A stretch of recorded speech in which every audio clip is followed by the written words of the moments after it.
कोई ऐसा आरोप है जो सही साबित नहीं हुआ? क्यों मनीष सिसोदिया को जमानत नहीं मिल रही? क्यों सत्येंद्र जैन को जमानत नहीं मिल रही? और आपको 8 लाख रुपए पर्दे खरीदने के लिए मोदी जी ने कहा था क्या? आपको वियतनाम का संगमरमर लाने के लिए मोदी जी ने कहा था क्या? आप मनीष सिसोदिया को शराब के ठेके खुलवाने के लिए मोदी जी ने कहा था क्या? सत्येंद्र जैन को हवाला का धंधा चलाने के लिए मोदी जी ने कहा था क्या? जब चोरी करोगे तो जेल ही जाओगे ना, इसमें मोदी जी क्या करेंगे? आज कैसे बता रहे हैं कि छत गिर रही थी जब सारे कागज सामने आ गए? और दूसरी बात, वो कौन सी छत है जो 8 लाख का पर्दा लगाने से टूटने से बच जाती है? वो कौन सी छत है जो 20 लाख का कारपेट बिछाने से ठीक हो जाती है? वो कौन सी छत है जो 1 करोड़ रुपए का टीवी लगाने से ठीक होती है? वो कौन सी छत है जो कहती है कि वियतनाम का संगमरमर आएगा तभी मैं ठीक होंगी वरना मैं ठीक नहीं होंगी? छत रिपेयर हो रही है, ये छत रिपेयर हो रही है। दिल्ली के किसी मुख्यमंत्री ने ऐसा घर बनवाया है क्या? दिल्ली के किसी मुख्यमंत्री ने इस प्रकार की अय्याशी की है क्या? इस प्रकार का खर्चा किया है क्या? जिन शीला दीक्षित को आप भ्रष्ट कहते थे वो आपकी तुलना में इसके 1/10 घर में रहती थी। आप उनको भ्रष्ट कहते थे कि उनके वॉशरूम में एसी लगाए। ये केजरीवाल चिल्लाते थे दिल्ली की सड़कों में ना कि शीला दीक्षित के वॉशरूम में एसी लगाए, 30,000 रुपये का एसी लगाए। आपने तो 8 लाख रुपए की सीट्स लगवाई हैं। क्यों हल्ला नहीं मचेगा? कैसे हल्ला नहीं मचेगा? ये केजरीवाल जी अपने घर से लाए थे क्या ये पैसा? जेब में 5 रुपये का पेन, 250 रुपये की कमीज, टूटी हुई चप्पल और घर में 1 करोड़ रुपये का टीवी। और मैं सबसे पहले ये बात बोली थी कि केजरीवाल का जिस दिन बंगला खुल गया उस दिन केजरीवाल भ्रष्टाचारी है ये साबित करने के लिए जांच की ज़रूरत ही नहीं पड़ेगी। बंगला देखने मात्र से पता लग जाएगा कितने भ्रष्टाचारी हैं। और मैं आम आदमी पार्टी के सभी नेताओं को चुनौती देता हूँ, अगर छुपाने के लिए कुछ नहीं है तो बंगला खोल दो 1 घंटे के लिए, मीडिया और जनता के लिए कैमरों के साथ खोल दो। अगर आपने छुपाने के लिए कुछ नहीं रखा अंदर तो खोलो ना जनता के लिए। नमस्कार, मैं हूं विमल त्यागी और आप देख रहे हैं यूथ मीडिया टीवी। दिल्ली में लगातार चर्चा है अरविंद केजरीवाल जी की। अरविंद केजरीवाल जी के साथ है उनके महल की, शीश महल जिसको नाम दिया गया। लेकिन एक नेता की चर्चा है जिनका नाम है कपिल मिश्रा। उन्होंने दिल्ली में पोस्टर लगवाए हैं और बधाई दे रहे हैं दिल्ली वालों को कि बधाई हो दिल्ली वालों, आपको अब आगरा जाने की जरूरत नहीं है क्योंकि अब ताजमहल की जगह आप दिल्ली के पैसों से बना शीश महल देखेंगे। इसी मुद्दे पर चर्चा करते हैं कि केजरीवाल जी ने क्यों बनाया, क्यों आम आदमी पार्टी, एक आम आदमी की तरह काम करने वाले लोग आज खास बनते जा रहे हैं।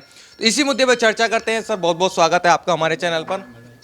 किस बात की बधाई दी जा रही है दिल्ली की जनता को? देखिए, बधाई इस बात की कि अब ताजमहल देखने के लिए आगरा नहीं जाना पड़ेगा। दिल्ली के अंदर ही बन चुका है। और ताजमहल में तो फिर भी आपको खाली संगमरमर मिलता, यहाँ तो वियतनाम का संगमरमर भी मिलेगा, 8 लाख का पर्दा भी मिलेगा, 20 लाख की कारपेट भी मिलेगी, 40 लाख की अलमारी भी मिलेगी, 8 लाख की टॉयलेट सीट भी देखने को मिलेगी। तो डेफिनेटली एक पर्यटन स्थल तो है, बस जनता के लिए खोल नहीं रहे हैं। मैं तो कह रहा हूँ आप 1 घंटे के लिए जनता और मीडिया के लिए खोलो तो सही, दिखाओ तो सही, रहते कहाँ हो, किस प्रकार के घर में रहते हो, छुप क्यों रहे हो? जब इतना बड़ा राजमहल तैयार किया है तो जरा दिखा भी दो दिल्ली की जनता को। अल्टीमेटली पैसा तुम्हारे पिताजी का तो है नहीं, पैसा तो दिल्ली की जनता का है, दिखाओ दिल्ली वालों को। अच्छा, एक सवाल ये बनता है कि हो हल्ला किस बात को लेकर हो रहा है? अगर उन्होंने बना लिया अपने लिए एक शीश महल तो इसमें हो हल्ला क्यों किया जाए? पिताजी के पैसों से नहीं बनाया, अपने पिताजी के पैसों से बनाया होगा तो कोई हल्ला नहीं करेगा। हमारे पैसों से बनाया है, दिल्ली की जनता के पैसों से, उस ऑटो वाले, रिक्शा वाले, रेडी वाले, पटरी वाले, झुग्गी वाले के पैसों से जिसने 5-5 रुपये 10-10 रुपये दे के तुम्हारी पार्टी खड़ी करी है। क्यों हल्ला नहीं मचेगा? कैसे हल्ला नहीं मचेगा? ये केजरीवाल जी अपने घर से लाए थे क्या ये पैसा? जेब में 5 रुपये का पेन, 250 रुपये की कमीज, टूटी हुई चप्पल और घर में 1 करोड़ रुपये का टीवी कहाँ से आया, कैसे आया? सुनीता केजरीवाल जी जाके कहती हैं ये ताजमहल वाला संगमरमर मेरे को पसंद नहीं है, मुझे वियतनाम का संगमरमर चाहिए। किसके पैसों से खरीद रहे हो? दिल्ली के जनता के पैसों से खरीद रहे हो। क्यों सवाल नहीं पूछा जाएगा? और कौन खरीद रहा है? वो व्यक्ति जिसने एफिडेविट दिया था मुख्यमंत्री अरविंद केजरीवाल ने कि मैं बंगला नहीं लूँगा, मैं गाड़ी नहीं लूँगा, मैं सुरक्षा नहीं लूँगा। बंगला लिया तो लिया, बंगले को राजमहल बनाने की तैयारी चल रही है और 45 करोड़ तो ट्रेलर है। चीफ मिनिस्टर कॉम्प्लेक्स का जो परियोजना चल रही है उसकी अगर आप बात करें तो 1000 करोड़ तक जाएगी। 300 करोड़ का तो कंस्ट्रक्शन उसमें सामने दिखाई दे रहा है। 23 बंगलों को मिला के एक बड़ा बंगला बनाया जा रहा है। कैसे सवाल नहीं उठेंगे? सवाल भी उठेंगे और जवाब भी देना पड़ेगा, बच के नहीं रह सकती आम आदमी पार्टी। जवाब दे तो रहे हैं, वो प्रेस कॉन्फ्रेंस कर रहे हैं, संजय सिंह आते हैं, वो कहते हैं कि मोदी जी भी तो इतना हवाई जहाज खरीद रहे हैं, उनके मुख्यमंत्री उड़न खटोला खरीद रहे हैं। जो सवाल मुख्यमंत्री अरविंद केजरीवाल पे उठे हैं उनका कोई जवाब आम आदमी पार्टी ने नहीं दिया। क्या अरविंद केजरीवाल ने एक भी सवाल का जवाब दिया है? क्या संजय सिंह ने एक भी सवाल का जवाब दिया है? क्या राघव चड्ढा ने एक भी सवाल का जवाब दिया है? एक भी सवाल का, यहाँ तक कि ये भी नहीं बता बोला, आकर किसी की हिम्मत है आके बोल दिया कागज झूठा है? आम आदमी पार्टी का एक भी नेता ये कह सकता है कि केजरीवाल के ऊपर ये जो तथ्य सामने आए हैं ये झूठे हैं? एक भी आदमी कह सकता है? इसके बाद आप इधर उधर की बात, प्रधानमंत्री जैसे घर में रहना है तो प्रधानमंत्री बनकर रहो ना। दिल्ली का मुख्यमंत्री बनके, आधे राज्य का मुख्यमंत्री बनके प्रधानमंत्री जैसे घर में रहने का शौक पूरा करने का दिल्ली की जनता ने ठेका नहीं लिया आपके ये शौक पूरे करने का। आप प्रधानमंत्री बनेंगे तो प्रधानमंत्री जैसे घर में रहेंगे। अरविंद केजरीवाल का भ्रष्टाचार इतना वल्गर करप्शन है कि सामने से दिखने लग गया है, अब छुपाए भी नहीं छुप रहा है। अच्छा, हम ट्विटर पे देख रहे हैं आम आदमी पार्टी के समर्थक कह रहे हैं कि उस घर की 3 बार छत गिर गई थी, इसलिए उसका रेनोवेशन हो रहा है, पर्दे इसलिए लगाए जा रहे हैं। तो क्या लगता है, सच्चाई यही है क्या? भाई अगर केजरीवाल वो चीज़ है, अगर उनके घर की सच में छत गिरी होती, जिस दिन गिरी होती उस दिन पूरा मीडिया खड़ा कर लिया होता लाकर कि देखो मैं कितना आम आदमी हूँ, मेरी तो छत भी चूरी है। आज कैसे बता रहे हैं कि छत गिर रही थी जब सारे कागज़ सामने आ गए? और दूसरी बात, वो कौन सी छत है जो 8 लाख का पर्दा लगाने से टूटने से बच जाती है? वो कौन सी छत है जो 20 लाख का कारपेट बिछाने से ठीक हो जाती है? वो कौन सी छत है जो 1 करोड़ रुपए का टीवी लगाने से ठीक होती है? वो कौन सी छत है जो कहती है कि वियतनाम का संगमरमर आएगा तभी मैं ठीक होंगी वरना मैं ठीक नहीं होंगी? छत रिपेयर हो रही है, ये छत रिपेयर हो रही है या पूरा का पूरा राजमहल बनाया जा रहा है? आप करोड़ों रुपए के टीवी खरीदने को, कारपेट खरीदने को, पर्दे खरीदने को, संगमरमर खरीदने को जस्टिफाई कर रहे हैं ये बोलकर कि छत चू रही थी। ऐसे छतें ठीक होती हैं क्या? दिल्ली की बस्तियों में जाके देखो, जिन लोगों की सच में छतें चूती हैं, उनको जाके बताना कि 8 लाख रुपए का पर्दा लिया था, बताएंगे केजरीवाल? कहाँ मिलता है ये 8 लाख रुपए का पर्दा? कैसा होता है ये 8 लाख रुपए का पर्दा? तुम्हारे 8 लाख रुपए के पर्दा दिलाने के लिए दिल्ली के झुग्गी वालों ने, दिल्ली के बस्ती वालों ने वोट दिया था क्या? इससे बड़ी बेशर्मी नहीं हो सकती है। और इतना बड़ा झूठ, क्या ये पीडब्ल्यूडी की प्रॉपर्टी थी? क्या ये बंगला पीडब्ल्यूडी की प्रॉपर्टी थी? ये तो सरकारी बंगला नहीं था, ये तो प्राइवेट बंगला था। पीडब्ल्यूडी के 6 बंगले पीछे बने हुए थे, ले लेते। आपने एक प्राइवेट प्रॉपर्टी को अपना मुख्यमंत्री आवास चुना, उस प्राइवेट प्रॉपर्टी को आपने एक बड़े राजमहल में कन्वर्ट कर दिया, उसके पीछे के 23 और बड़े बंगलों को आप उसमें मिलाने के लिए जा रहे हो और बहाना ये बता रहे हो कि मेरे बाप की छत टूटी हुई थी। इस प्रकार का झूठ बोला जाएगा? इस प्रकार की बेशर्मी की जाएगी? 45 करोड़ रुपए में छतें ठीक होती हैं क्या टूटी हुई? आम आदमी पार्टी भ्रष्टाचार से घिर चुकी है। 2 भ्रष्टाचारी मंत्री जेल के अंदर ऑलरेडी बैठे हुए हैं, अपने सवालों से बचने के लिए इधर उधर की बातें कर रहे हैं। आपको नहीं लगता क्या भाजपा वाले या आप ट्विटर पे इसलिए उनको कोस रहे हैं कि वो राष्ट्रीय पार्टी बन गए हैं? राष्ट्रीय पार्टी के मुख्यमंत्री एक महल भी नहीं बना सकते, अपने लिए घर भी नहीं चुन सकते क्या? नहीं चुन सकते।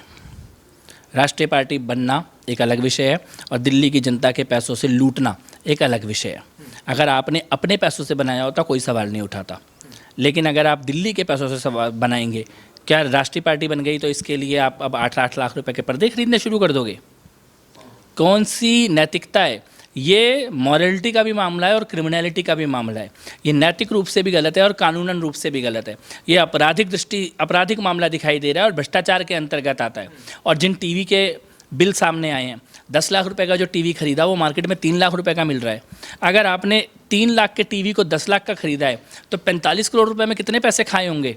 किसकी जेब में गया ये पैसा? क्या ये सवाल पूछा नहीं जाएगा? अच्छा, कट्टर ईमानदार की बात होती है कि कट्टर ईमानदार है अरविंद केजरीवाल जी, आप उनको नकली ईमानदार बता रहे हैं। कैसे कट्टर ईमानदार है? जिनके दोनों राइट हैंड और लेफ्ट हैंड दोनों तिहाड़ जेल में पड़े हैं और कोई अदालत जमानत देने को तैयार नहीं है। मनीष सिसोदिया के बारे में केजरीवाल ने कहा कि मनीष सिसोदिया ईमानदार है और भारत रत्न मिलना चाहिए, लेकिन कोर्ट ने क्या बोला कि मनीष सिसोदिया जी के खिलाफ 100 करोड़ रुपए की रिश्वत लेने के एविडेंस दिखाई दे रहे हैं, सबूतों को नष्ट करने की कोशिश दिखाई दे रही है और हवाला के माध्यम से पैसों का लेन देन किया गया है। ये मैं तो नहीं बोल रहा, ये भाजपा तो नहीं बोल रही, ये कोई राजनीतिक आरोप, ये तो जज बोल रहे हैं ना कोर्ट में बैठ के, जो जमानत देने से मना कर रहे हैं। और सत्येंद्र जैन के खिलाफ जज ने क्या बोला कि हवाला के ऑपरेटर के तौर पर काम करते हैं। ये कोई छोटा आरोप है क्या? अगर केजरीवाल का राइट हैंड और लेफ्ट हैंड दोनों को देश की अदालत बोल रही है कि भ्रष्टाचारी है, भ्रष्टाचार में इन्वॉल्व है, हवाला में इन्वॉल्व है, तो फिर केजरीवाल का भ्रष्टाचार सामने से दिख रहा है। और फिर केजरीवाल खुद जिस प्रकार का राजमहल बना रहे हैं, इसके बाद कुछ कहने को बच नहीं जाता है। तो कट्टर ईमानदारी की जो बात होती है तो कट्टर ईमानदार फिर केजरीवाल जी है नहीं अब? बिल्कुल उतने ही कट्टर ईमानदार है जितने कट्टर ईमानदार मनीष सिसोदिया और सत्येंद्र जैन थे, और वहीं पर ही इनकी ईमानदारी की परीक्षा होगी जहां आज इस वक्त उन दोनों की हो रही है। और इसीलिए मैं ये बात कहता हूँ कि इन्होंने गलत जगह का रिनोवेशन करा लिया। ये रिनोवेशन इनको अपने बंगले का नहीं, बंगले में तो 4-5 महीने की ज़िंदगी बची है इनकी। इसके बाद जो इनकी ज़िंदगी के ज़्यादातर साल जहाँ बीतने हैं, तिहाड़ जेल, इनको वहाँ का रिनोवेशन कराना चाहिए था। ये इनसे गलती हो गई। रिनोवेशन की ज़रूरत इनको, अगर अब अपनी ज़िंदगी का आराम देखना है तो इनको तिहाड़ जेल ठीक करानी चाहिए, क्योंकि मनीष जी और सत्येंद्र जी के साथ केजरीवाल जी का ज़्यादातर समय जीवन का उन्हीं दीवारों के पीछे बीतना है, ये बंगले के अंदर नहीं बीतना है। आपको ऐसा क्यों लगता है कि केजरीवाल जी का भी नंबर आने वाला है? मैं 6 साल पहले ये बात बोली थी। मनीष सिसोदिया, सत्येंद्र जैन और अरविंद केजरीवाल, तीनों की राजनीति का अंत तिहाड़ जेल के अंदर होगा, और इनमें से 2 ऑलरेडी जेल में जा चुके हैं। और इन तीनों का जो मास्टरमाइंड है, जो गैंग का सरगना है, जो इस पूरे भ्रष्टाचार की चाबी जिस घर तक पहुंचती है, वो दिल्ली का मुख्यमंत्री का घर है, और अरविंद केजरीवाल इससे बच नहीं पाएंगे। अच्छा, ये एक ईमानदारी की बात हो गई है। वो कह रहे हैं कि बीजेपी वाले डर गए हैं हमसे, मोदी जी डरते हैं, इसलिए हम जब सवाल पूछते हैं तो वो हम पे आरोप लगा देते हैं। अब नया मुद्दा लेकर आ क्या कोई ऐसा आरोप है जो सही साबित नहीं हुआ? क्यों मनीष सिसोदिया को जमानत नहीं मिल रही? क्यों सत्येंद्र जैन को जमानत नहीं मिल रही? और आपको 8 लाख रुपए पर्दे खरीदने के लिए मोदी जी ने कहा था क्या? आपको वियतनाम का संगमरमर लाने के लिए मोदी जी ने कहा था क्या? आप मनीष सिसोदिया को शराब के ठेके खुलवाने के लिए मोदी जी ने कहा था क्या? सत्येंद्र जैन को हवाला का धंधा चलाने के लिए मोदी जी ने कहा था क्या? जब चोरी करोगे तो जेल ही जाओगे ना, इसमें मोदी जी क्या करेंगे? मोदी जी बस एक ही काम कर सकते हैं कि चोरी करोगे तो छोड़ेंगे नहीं, और छोड़ने तो वाले नहीं, और ये बचने नहीं वाले। वो सीधा आरोप केजरीवाल जी अब मोदी जी पर लगा रहे हैं, उनकी डिग्री को लेकर कई सारे सवाल खड़े कर रहे हैं। डिग्री दिखाओ अभियान आम आदमी पार्टी ने शुरू किया, तो क्या लगता है अब सीधा चुनौती मोदी जी को दी जा रही है आम आदमी पार्टी की तरफ से? केवल ध्यान भटकाने की कोशिश है, क्योंकि जब अपनी चोरी पकड़ी जा चुकी है, जेल जाना निश्चित है, तिहाड़ के अंदर से आवाज़ें आने लग गई हैं। सत्येंद्र जैन बुला रहे हैं, मनीष सिसोदिया बुला रहे हैं, भैया आ जाओ, कब तक हमें अकेला छोड़ोगे, भैया आ जाओ। तब हाथ पांव कांप रहे हैं अरविंद केजरीवाल के। ये बदहवासी में की जा रही बदतमीजियाँ हैं। ये एक चोर जिसको पता है कि उसका जेल जाना निश्चित है, तो किसी ना किसी तरह से गाली गलौज करेगा, चिल्लाएगा, भागेगा इधर उधर। वो अरविंद केजरीवाल की इस वक्त हालत है, और वो सारे देश को दिखाई दे रही है। वो तो कह रहे हैं देश को दिखाई दे रहा है कि मोदी जी किस तरीके से भ्रष्टाचार करते हैं, मोदी जी किस तरीके से तानाशाही करते हैं, वो सब पूरा देश देख रहा है। हमारी ईमानदारी पर शक कर रहे हैं, हम कट्टर ईमानदार हैं, और हमारे मनीष सिसोदिया इतने ईमानदार हैं कि उनको तो पूरे देश का शिक्षा मंत्री बनाना चाहिए था, इन्होंने जेल में डाल दिया। मनीष सिसोदिया शिक्षा मंत्री होने के कारण जेल में नहीं है, शराब मंत्री होने के कारण जेल में है। और मनीष सिसोदिया ने शराब मंत्री होते हुए करोड़ों रुपए की रिश्वत का लेन देन किया, ये उनके ऊपर आरोप है, इसके कारण वो जेल में है। हवाला का धंधा किया, इसके कारण जेल में है। एक एक दिन में 6-6 मोबाइल फ़ोन तोड़े सबूतों को छुपाने के लिए, कंप्यूटर तोड़े सबूतों को छुपाने के लिए, इसके कारण वो जेल में है। आम आदमी पार्टी ने इन सवालों का कभी जवाब दिया है? सत्येंद्र जैन पर, मनीष सिसोदिया के ऊपर जो सबूत सामने आए हैं, कभी उसके ऊपर प्रेस कॉन्फ्रेंस की है? आज अरविंद केजरीवाल के बारे में जो डॉक्यूमेंट सामने आए हैं उसके ऊपर कई प्रेस कॉन्फ्रेंस की है? तो आप इधर उधर की कितनी भी कहानियाँ बताते रहो, अंत वहीं होगा जहाँ सत्येंद्र और मनीष जी हैं, वहीं पर ही केजरीवाल जी का जाना निश्चित है। निश्चित है, क्योंकि एक ठग कह रहा था कि मैं ठग हूँ, तो केजरीवाल जी महाठग हैं। उन्होंने तो उस ठग के साथ ही धंधा कर लिया। सुकेश चंद्रशेखर के साथ जो इन्होंने डीलिंग की, जो पैसों का लेन देन किया, जो डॉक्यूमेंट सुकेश चंद्रशेखर सामने रख रहे हैं, और व्हाट्सअप चैट जिसमें सत्येंद्र जैन का पर्सनल नंबर है, वही नंबर जो सत्येंद्र जैन ने अपने एफिडेविट में दिया हुआ है, उसी नंबर से व्हाट्सएप चैट हो रही है ना, जो सुकेश चंद्रशेखर ने सामने रखा है, जिसमें ये 1 करोड़ रुपए को 1 किलो घी बोल के ऑर्डर कर रहे हैं इधर से उधर की 15 किलो घी पहुँचा दो, 25 किलो घी पहुँचा दो। उसमें केजरी एक को पता है, केजरी इसको पता है, ये सारी बातें सुकेश चंद्रशेखर के चैट में सामने आ रही हैं ना। तो आप ठग के साथ भी धंधा कर रहे थे। और मैं तो ये कहता हूँ कि जांच का विषय ये है कि अगर आप तिहाड़ जेल में सुकेश चंद्रशेखर को स्पेशल सर्विस देने के लिए पैसा कर रहे थे, तो उस जेल में तो बड़े बड़े आतंकवादी भी बंद हैं, क्या आप उनसे भी डील कर रहे थे? इसका सच भी सामने आना चाहिए। तो लगता है आपको, क्या बीजेपी डर गई है अब? नहीं, डर तो बिल्कुल डेफिनेटली हम डर गए हैं, इतना भयानक भ्रष्टाचार देखकर।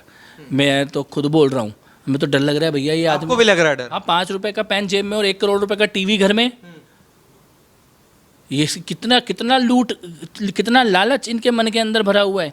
इस प्रकार का भ्रष्टाचारी लालची आदमी तो किसी भी हद तक गिर सकता है, कोई भी पाप कर सकता है, और दिल्ली के मुख्यमंत्री की कुर्सी पर बैठा हुआ है, तो दिल्ली वालों को डर तो लगेगा ही। आपको क्या लगता है, आप कोशिश करेंगे कि दिल्ली की जनता को शीश महल दिखाया जाए? डेफिनेटली। और मैं सबसे पहले ये बात बोली थी कि केजरीवाल का जिस दिन बंगला खुल गया उस दिन केजरीवाल भ्रष्टाचारी है ये साबित करने के लिए जांच की ज़रूरत ही नहीं पड़ेगी। बंगला देखने मात्र से पता लग जाएगा कितने भ्रष्टाचारी हैं। और मैं आम आदमी पार्टी के सभी नेताओं को चुनौती देता हूँ, अगर छुपाने के लिए कुछ नहीं है तो बंगला खोल दो 1 घंटे के लिए, मीडिया और जनता के लिए कैमरों के साथ खोल दो। अगर आपने छुपाने के लिए कुछ नहीं रखा अंदर तो खोलो ना जनता के लिए 1 घंटे के लिए। क्यों नहीं खोल सकते? दिखाओ जनता को, मीडिया को कैसे घर में रहते हो। लेकिन आप नहीं खोल रहे, आप पत्रकारों को पीट पीट के भगा रहे हो, अपने बड़े बड़े दरवाजे खड़े कर दिए, दरवाजों के बाहर बाउंसर खड़े कर दिए। इसका मतलब आप कुछ छुपा रहे हो। लेकिन छुपने तो हम देंगे नहीं। जैसे ये कागज़ सामने आए हैं ऐसे बंगले के अंदर का सच भी सामने लाएंगे। तो सच लाने की तैयारी में है आप? निश्चित तौर पर। लेकिन लगता तो नहीं है सच सामने आएगा, क्योंकि आरोप उधर से लग जाते हैं कि सच तो सामने आ गया ना, कागज़ तो सामने आ गया। इस कागज़ से तो डिनाई नहीं कर पा रहे। भाई आपने ये जो दिल्ली की जनता के पैसों से अय्याशी का सामान खरीदा, ये तो सामने आ गया ना। छुपा पाएगा केजरीवाल? उन्होंने तो कोशिश की थी कि 45 करोड़ का टेंडर ना करके 10 करोड़ के ऊपर से टेंडर, ओपन टेंडर होता है तो 9 करोड़ 99 लाख रुपए के टेंडर किए कि जनता को पता ही नहीं लगेगा, फाइल सामने आएगी नहीं, अखबार में छपेगा ही नहीं। लेकिन सामने आ गया, छुपा तो कुछ नहीं।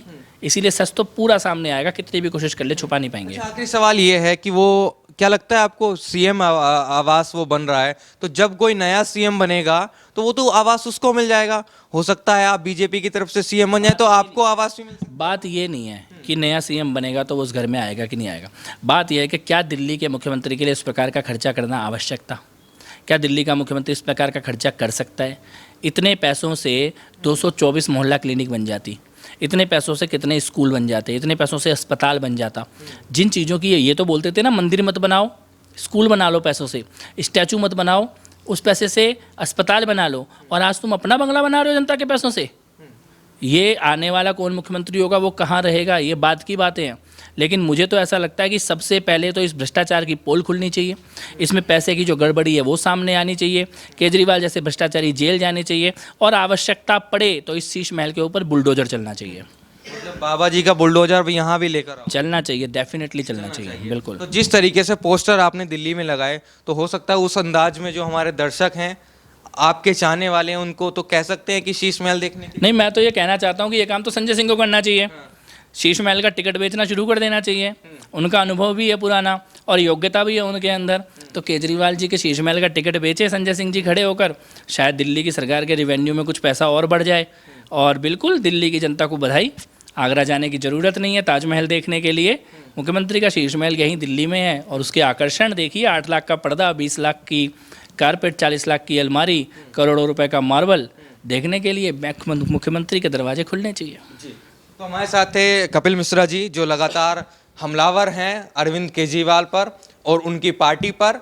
शीश महल की चर्चा अब दिल्ली में शुरू हो चुकी है। इन्होंने बधाई दी कि आगरा जाने की अब ज़रूरत नहीं है, अब दिल्ली में आपको ताजमहल जैसा एक शीश महल आपको दिखाई देगा। आप क्या सोचते हैं इस पूरे मामले में? कमेंट करके जरूर बताएं। धन्यवाद।